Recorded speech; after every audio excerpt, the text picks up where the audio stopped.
দর্শক, বেশ কয়েকদিন প্রচণ্ড বৃষ্টির কারণে রাজধানী ঢাকা ছিল অনেকটাই নিস্তব্ধ।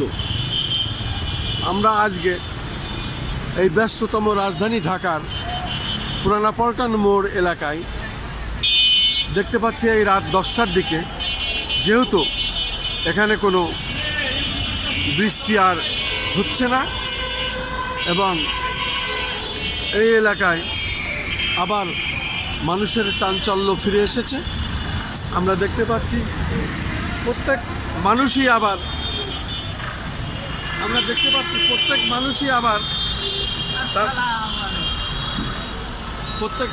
আবার তারা তাদের কর্মস্থলে ফিরে এসেছে। আমরা দেখতে পাচ্ছি বাংলাদেশ সচিবালয়ের পাশে, বিশেষ করে অত্যন্ত জনগুরুত্বপূর্ণ এই এলাকাটি, গুলিস্তান এবং জাতীয় মসজিদ বাইতুল মুকাররম সহ জাতীয় প্রেস ক্লাব এবং পাশে পররাষ্ট্র মন্ত্রণালয় এবং হাইকোর্ট, এই এলাকাটি অত্যন্ত জনগুরুত্বপূর্ণ। আমরা দেখতে পাচ্ছি রাতের বেলায় আবার মানুষের ভিতরে চলাফেরার যে চাঞ্চল্যতা ফিরে এসেছে, যেহেতু কয়েকদিন প্রচণ্ড বৃষ্টিতে রাজধানী ঢাকার প্রত্যেক এলাকাতেই নিচু এলাকা জলাবদ্ধতার সৃষ্টি হয়েছিল এবং যে কারণেই মানুষ অনেকেই বাসার বাইরে হতেন না।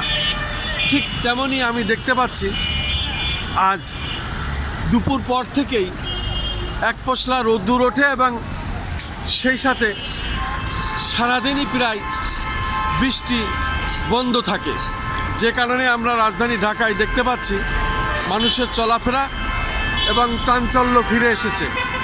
এভাবে যদি রাত্রে বৃষ্টি না হয়, হয়তো বা কালকে কিছু এলাকা আবার জলাবদ্ধতা দূর হবে, মানুষ সে তার কাজে কর্মে আবার ফিরতে পারবে।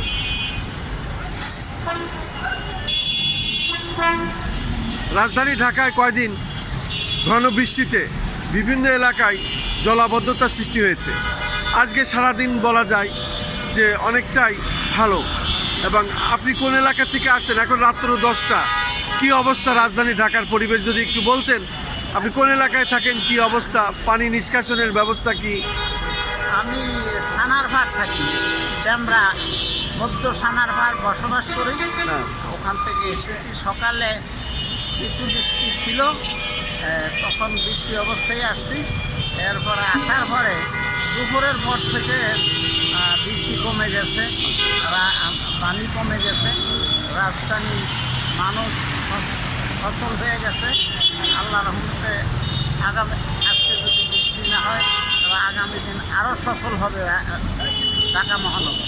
আচ্ছা আচ্ছা আচ্ছা, আপনার নাম কি? আমার নাম কবি মোহাম্মদ ইউসুফ সিদ্দিকী।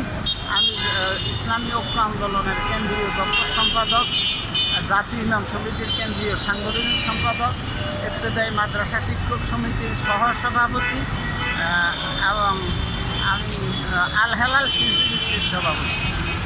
আপনাকে অনেক অনেক ধন্যবাদ। শুধু দর্শক, আমরা বিভিন্ন মানুষেরই এইভাবে দেখছি এবং রাতের বেলায় তারা চলাফেরা করছে এবং এই ধরনের একজন মানুষের আমি সংক্ষিপ্ত সাক্ষাৎ গ্রহণ করলাম।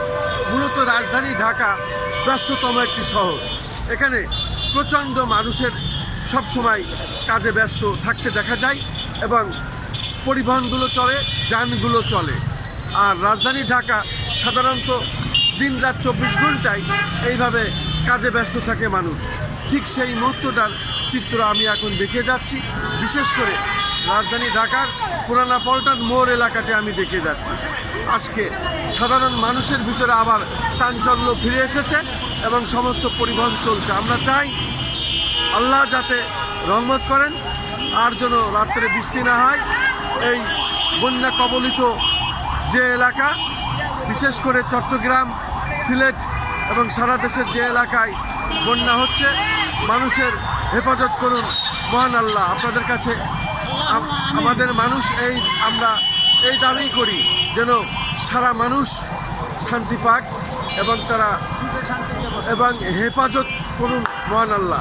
এটাই সবাই বলছে, বন্যা যাতে আর না হয়, বৃষ্টি যাতে আর না হয়, জলোচ্ছ্বাস যাতে আর না হয়। কারণ আমরা দেখেছি 88-তে যে বন্যা হয়েছিল সেই বন্যাকেও ছাড়িয়ে গিয়েছে, এবং মাননীয় প্রধানমন্ত্রী জনাব তারেক রহমান সারা দেশের মানুষের প্রতি উনি আহ্বান করেছেন বন্যা কবলিত মানুষের পাশে দাঁড়ানোর জন্য। আর এই বন্যা থেকে যদি এবার রেহাই পায় তাহলে রাষ্ট্র আরও ভালো চলবে, এবং আমরা আল্লাহর কাছে দোয়া করি